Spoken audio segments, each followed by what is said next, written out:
Let's take a look now at what those redrawn maps actually would look like. This is how things look right now. But if voters adopt the new map, it could net Democrats 4 additional seats in Congress. So obviously a lot at stake tonight, and that's why we are bringing you team coverage. We're going to check in with Drew Wilder later in our broadcast. We want to start with Northern Virginia Bureau Chief Julie Carey. Hey, Julie. Hey there. Well, as you guys remember, in years past when Virginia was viewed as a battleground state, it was used to being in the national spotlight. Well, we are there again. This special election squarely putting the focus on the Commonwealth. I'm at Robinson High School, and there is really a steady stream of people. In fact, it has really picked up here in the last hour of folks going in to vote. And the people casting ballots today very aware that the decision they make may determine who wins control of the House of Representatives in November. It may be the quickest ballot ever cast, a single yes or no question, but one that has national implications for the midterms and for control of Congress. Virginians are deciding whether to approve a new gerrymandered congressional map designed to heavily favor Democrats and to set aside until 2030 the current map created by a bipartisan commission after the last census. One thing that I really liked about it is that it says within the wording of the ballot that this is a temporary measure.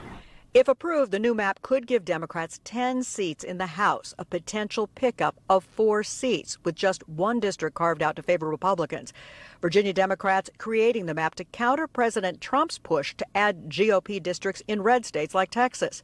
Those voting yes today, hoping their vote will counter the president. I voted yes simply because I'm just not really happy with the direction that this country is going, and I think we need more stability and more fairness in terms of how things are being run. We need to, as the posters say, level the playing field, and we need to be part of a nation, part of a country, and Virginia needs to be part of that. So we all need to work together to be fair. But those voting no say Virginia should not jump into the redistricting battle playing out in other states. I don't believe in changing these maps. I don't believe it's the way to go, and I know this is just going to continue from one state to another state in different directions. But I think we should stop it, and the only way to stop is just by voting no.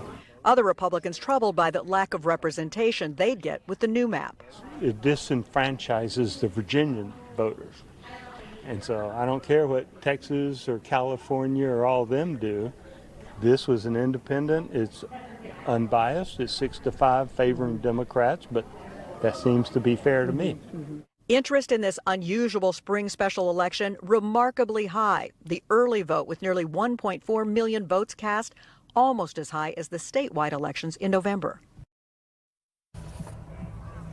Now, another thing to keep in mind in all this, there is still a pending court challenge. Republicans had brought a case arguing that what Democrats did violated the law, was unconstitutional. The Virginia Supreme Court let this referendum move forward, but they are still scheduled to hear arguments in this case on Thursday. So it's going to be really interesting to see what happens if this is approved, to see what the Supreme Court decides to do with that case. Back to you now in the studio. Yeah, a lot going on. That's right. All eyes across the country will be watching to see what Virginia does tonight. Julie Carey live for us. Julie, thank you. Thanks, Julie.